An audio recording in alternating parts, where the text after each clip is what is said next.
Sasikala OPS சந்திப்பு பெருசா முக்கியத்துவம் வாய்ந்த மாதிரி எனக்கு தெரியல. இதுவே சசிகலாவும் எடப்பாடி பழனிசாமியும் சந்திச்சிருந்தாங்கன்னா முக்கியத்துவம் கொடுத்து பேசலாம். விஜய் கட்சி ஆரம்பிச்சதுக்கு ஆரம்பத்திலே முட்டுக்கட்டை போடுறாங்களா? எந்த கட்சிக்காரங்க சார்? ஏங்க, தமிழ்நாட்டுல திமுக காங்கிரஸ் உள்ளிட்ட கட்சிகள் ஒரு கூட்டணியாகவும் அதிமுக தலைமையில ஒரு கூட்டணி கட்சி உருவாகும் அப்படின்றது யதார்த்தம். ஆனா பாஜக தலைமையில மூன்றாவதா ஒரு அணி உருவாக போகுதுன்னு சொல்றாங்களே, அதை பத்தி நீங்க என்ன நினைக்கிறீங்க?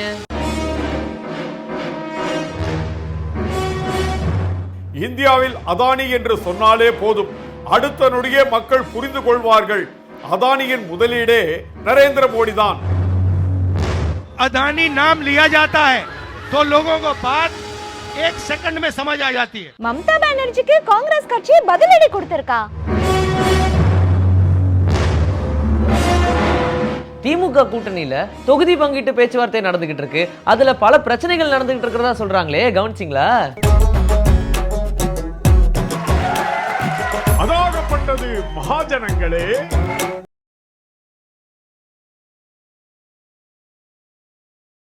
செல்லக்குட்டி, ஜிம்ல சேர்றது முக்கியம் இல்ல, டயட் ரொம்ப கண்ட்ரோலா இருக்கணும், புரியுதா? நான் ஜிம்ல சேரணும்னு முடிவு பண்ணதே பெரிய விஷயம். இதுல இப்பவே முட்டுக்கட்டை போடுறீங்களா? கரெக்டா சொன்னீங்க மேடம். ஆரம்பத்துல எதுக்கு முட்டுக்கட்டு போடக்கூடாது சார்? தம்பி, ஒரு அக்கறையில சொல்றது எப்படி முட்டுக்கட்டை ஆகும்? நம்ம விஜய் கூட கட்சி ஆரம்பிச்சிருக்காரு. கட்சி ஆரம்பிக்கிறது முக்கியம் இல்ல, தொடர்ந்து தனித்த கொள்கையோட செயல்படணும்னு சில பேர் சொல்றாங்க. அது அவர் மேல இருக்கிற அக்கறையால தானே. நீங்க சொல்றத ஒரு வகையில ஏத்துக்கலாம். ஆனா அவருக்கும் ஆரம்பத்திலேயே ஒரு சில பேர் முட்டுக்கட்டை போடுறாங்களே. விஜய் கட்சி ஆரம்பிச்சதுக்கு ஆரம்பத்திலே முட்டுக்கட்டை போடுறாங்களா? எந்த கட்சிக்காரங்க சார்? பல கட்சி தலைவர்கள் விஜய் அரசியலுக்கு வந்ததை பத்தி கருத்து சொல்லும் போது வரவேற்று தான் பேசியிருக்காங்க. அமைச்சர் உதயநிதி ஸ்டாலின், திருமாவளவன் எம்பி, கனிமொழி எம்பி, நாம் தமிழர் கட்சி தலைவர் சீமான், முன்னாள் அமைச்சர் ஜெயக்குமார் அப்படின்னு நிறைய பேர் வரவேற்று தான் பேசியிருக்காங்க. ஆமா தம்பி, தமிழ்நாடு காங்கிரஸ் கமிட்டி தலைவர் திரு KS அழகிரி அவர்கள் கூட விஜய்க்கு வாழ்த்து தெரிவித்து அறிக்கை வெளியிட்டிருக்காரு. பிறப்போக்கும் எல்லா உயிர்க்கும் அப்படின்னு விஜய் வலியுறுத்தி இருப்பது இன்றைய அரசியல் சூழலில் மிகவும் முக்கியத்துவம் வாய்ந்தது அப்படின்னு அவர் சொல்லியிருக்காரு. சரிங்க, இதுல ஆரம்பத்திலே யார் முட்டுக்கட்டை போட்டதுன்னு சொல்லவே இல்லையே. இத முட்டுக்கட்டுன்னு சொல்ல முடியாது, ஆனா விமர்சனம்னு கூட சொல்லலாம். இது விஜய் அரசியலுக்கு வந்ததை பத்தின விமர்சனம் கிடையாது, அவர் ஆரம்பிச்ச கட்சியை பத்தின விமர்சனம்.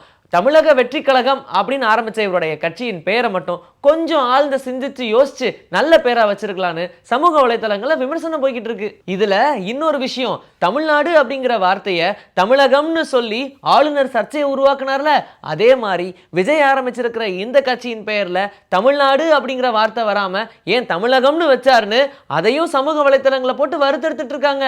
ஓ, அப்படி போகுதா கதை? கதை எப்படியும் போகல, இப்பதான் ஆரம்பிச்சிருக்கு. மக்கள் நீதி மையத்தை சேர்ந்த கவிஞர் சிநேகன் இந்த பேர் சர்ச்சையை பத்தி சொல்லும் போது தமிழக வெற்றி கழகம் என்ற கட்சி பெயர் குறித்து குறை சொல்கிறார்கள்.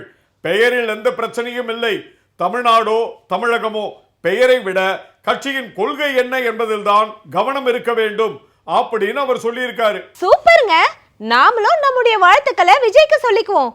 இந்த பேச்சுல நாட்டுல நடக்கிறதையும் நாடாளுமன்றத்துல நடக்கிறதையும் மக்கள் கவனிக்காம இருந்துடக்கூடாது. நாட்டுல நடக்கிறதுனா எதை சொல்றீங்க? வரப்போற நாடாளுமன்ற தேர்தலை மனசுல வச்சுக்கிட்டு எல்லா அரசியல் கட்சிகளும் காய் நதிக்கிட்டு இருக்காங்க.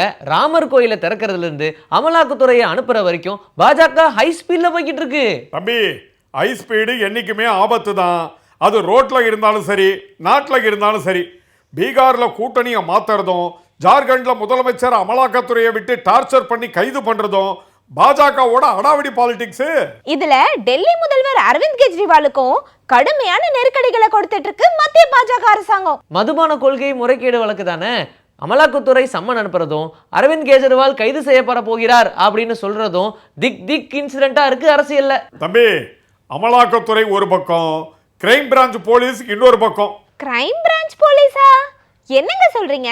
ஆமாண்டி செல்லக்குட்டி, அரவிந்த் கெஜ்ரிவால் வீட்டுக்கு இன்னைக்கு டெல்லி கிரைம் பிரான்ச் போலீசார் போயிருக்காங்க.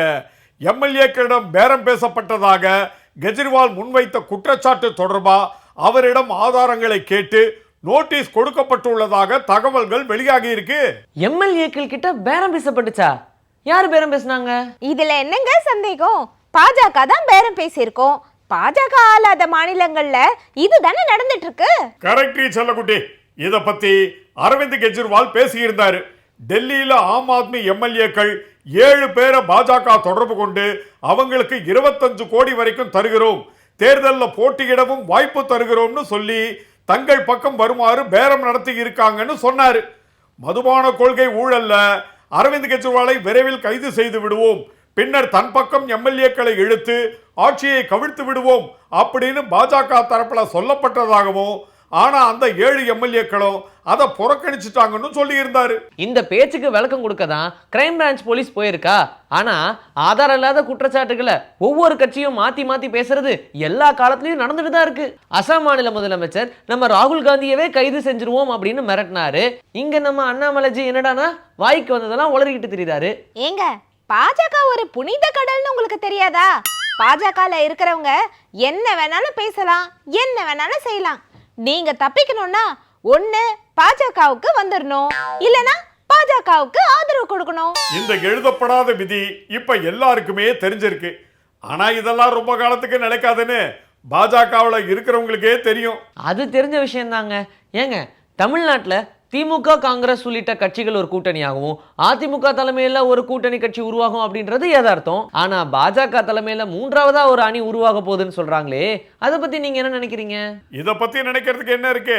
ஜனநாயகத்துல எல்லாம் சகஜம் அப்படிங்கிற மாதிரி எத்தனை கூட்டணி உருவானாலும் வெற்றி கூட்டணி எதுன்னு மக்களுக்கு நல்லா தெரியுமே. திமுக கூட்டணியில தொகுதி பங்கீட்டு பேச்சுவார்த்தை நடந்துகிட்டு இருக்கு. அதுல பல பிரச்சனைகள் நடந்துகிட்டு இருக்கிறதா சொல்றாங்களே, கவனிச்சிங்களா? தேர்தல் நேரத்துல கூட்டணி பேச்சுவார்த்தைகள் அப்படி இப்படின்னு போய்கிட்டு இருக்கிறது வழக்கம் தான்.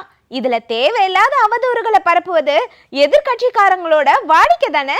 கரெக்ட் செல்லக்குட்டி, இதே மாதிரி கருத்தை தான் முதலமைச்சர் ஸ்டாலின் அவர்களும் பதிவு பண்ணியிருக்காரு.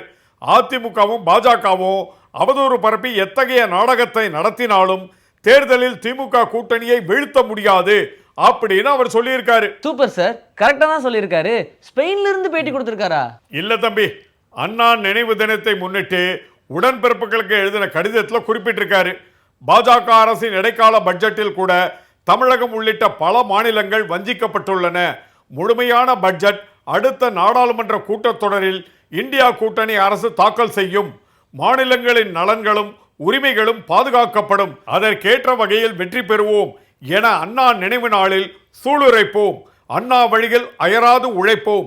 ஆதிக்க மத்திய அரசை அகற்றியே தீருவோம் அப்படின்னு அந்த கடிதத்தில் அவர் குறிப்பிட்டிருக்காரு. Super sir. பேரறிஞர் அண்ணாவுடைய 55வது நினைவு நாளை முன்னிட்டு தமிழ்நாடு அரசு சார்பிலும் பல அரசியல் கட்சி சார்பிலும் இன்னைக்கு நினைவு அஞ்சலி நடந்திருக்கு. இதுல திமுக சார்பில் பிரம்மாண்டமான அமைப்பு பேரணி நடத்தப்பட்டிருக்கு. பாத்தீங்களா? ஆமாங்க, நான் கூட பார்த்தேன். அமைச்சர் துரைமுருகன் அவர்கள் தலைமையில இந்த பேரணி நடந்திருக்கு. அண்ணா நினைவுகள் பற்றி தமிழக அரசு வெளியிட்டிருந்த முக்கியமான தகவல் உங்களுக்கு தெரியுமா? சென்னை காமராஜர் சாலையில அமைஞ்சிருக்கிற அண்ணா சதுக்கத்துல புனரமைப்பு பணிகள் நடைபெற்று வருவதால பேரறிஞர் அண்ணா மற்றும் எம்ஜிஆரோட நினைவிடத்திற்கு இடையே அமைந்துள்ள பகுதியில பேரறிஞர் அண்ணாவின் திருவுருவ படம் வைக்கப்பட்டிருக்கு. இந்த இடத்துல பேரறிஞர் அண்ணாவிற்கு மாலை அணிவித்து மலர் தூவி மரியாதை செலுத்திடுமாறு அரசியல் தலைவர்கள், அமைப்புகள் மற்றும் பொதுமக்கள் ஆகியோரிடம் கேட்டுக்கொள்ளப்படுகிறார்கள் என தமிழக அரசு சார்பில் தெரிவிக்கப்பட்டிருந்தது. சார், அண்ணா நினைவு தினத்துல அஞ்சலி செலுத்த வந்தப்ப சசிகலா ஓபிஎஸ் சந்திப்பு நடந்திருக்கு. பாத்தீங்களா? சசிகலா ஓபிஎஸ் சந்திப்பு பெருசா முக்கியத்துவம் வாய்ந்த மாதிரி எனக்கு தெரியல. இதுவே சசிகலாவும் எடப்பாடி பழனிசாமியும் சந்திச்சிருந்தாங்கன்னா முக்கியத்துவம் கொடுத்து பேசலாம். என்னங்க நீங்க, சசிகலாவை எதிர்த்து தானே ஓபிஎஸ் தர்ம யுத்தம் நடத்தினாரு. ஓபிஎஸ் நடத்தின தர்ம யுத்தம் அவருக்கு பலன் கொடுத்ததோ இல்லையோ, எடப்பாடி பழனிசாமிக்கு நல்ல பலனை கொடுத்தது. எடப்பாடி பழனிசாமியால கட்டம் கட்டி தூக்கப்பட்ட ஓ பன்னீர்செல்வத்துக்கு எங்க போறதுன்னு தெரியாத ஒரு நிலைமை தான் இன்னைக்கு இருக்கு. டிடிவி தினகரனோட கைகோத்து இருக்கிறதோ, சசிகலாவை விரைவில் சந்திப்பேன்னு அவர் அடிக்கடி சொல்லிக்கிட்டு இருந்ததோ வேற வழியே இல்லாம நடந்ததுதான். ஓபிஎஸ் கிட்டத்தட்ட ஒரு அரசியல் அனாதையா தான் நிக்கிறாரு. பாஜக காப்பாத்தணும்னு நம்பினாரு, அது நடக்கல. இப்ப ஏதோ ஒரு நம்பிக்கையில சுத்திக்கிட்டு இருக்காரு. நாட்டுல எங்க பார்த்தாலும் வெறுப்பு அரசியலா மாறிக்கிட்டு இருக்கு. சுயலாபம், சுயநலம், இதுதான் தாரக மந்திரமா இருக்கு.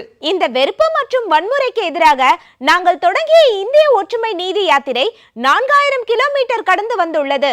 வெறுப்புக்கு எதிராக அன்பின் கடைகளை திறப்போம் என்ற முழக்கத்தையே நாங்கள் கொடுத்து வருகிறோம் அப்படின்னு சொல்லியிருக்காரு. और उस यात्रा में हमने एक नारा दिया था जो पूरी की पूरी यात्रा को, हमारी विचारधारा को एक लाइन में समझा देता है। नारा था, नफरत के बाजार में मोहब्बत की दुकान खोलनी है। ஆமாண்டி செல்லம், ஜார்க்கண்ட் மாநிலத்தில் அவர் பேசும்போது இந்த கருத்தை முன்வைத்திருந்தார். இதை விட சூப்பரா இன்னொன்னு பேசினாரு பாரு, அதுதான் அல்டிமேட். ராகுல் காந்தி அவர்கள் பேசினாலே சூப்பரா தான் இருக்கும். அது என்ன நீங்க குறிப்பிட்டு சொல்லும்படி இன்னொன்னு பேசியிருக்காரு? ஆமா தம்பி, அவர் அதானிய பத்தி பேசியிருக்காரு. அதானிய பத்தி நாடாளுமன்றத்தில் இல்ல, நாட்டு மக்கள் மத்தியில பேசினாலும் அனல் பறக்கும்ல.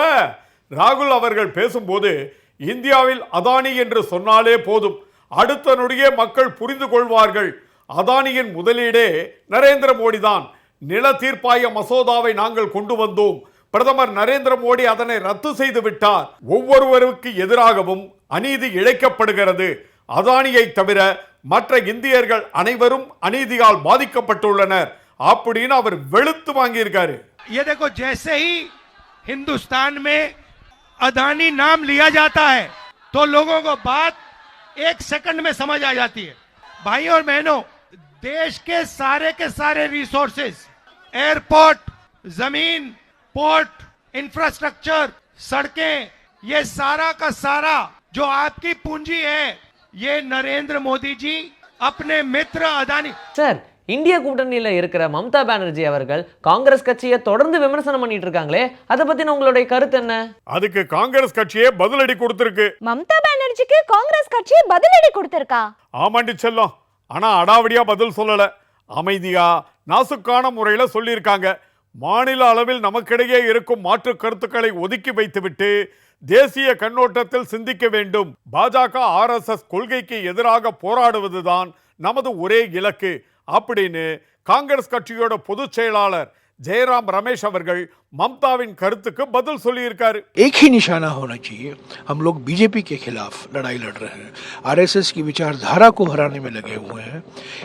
जो आपस मतभेद है राज्य के स्तर को, राजनीति को लेकर, उसको थोड़ा पीछे हटाकर हमें राष्ट्रीय नजरिया लेना है, क्योंकि इंडिया गठबंधन राष्ट्रीय स्तर के लिए है, लोकसभा चुनाव के लिए है, विधानसभा चुनाव के लिए नहीं है। சரிங்க சார், நானும் அமைதியா நாசுக்கா கேட்கிறேன், இவங்களையும் ஜிம்ல சேர்த்துடுறீங்க? அவங்க பார்க்க அழகா ஒல்லியா தானே இருக்காங்க. அப்படி கேளுங்க சார், எவ்வளவு சொன்னாலும் கேட்காம இங்க கூட்டிட்டு வந்துட்டாரு.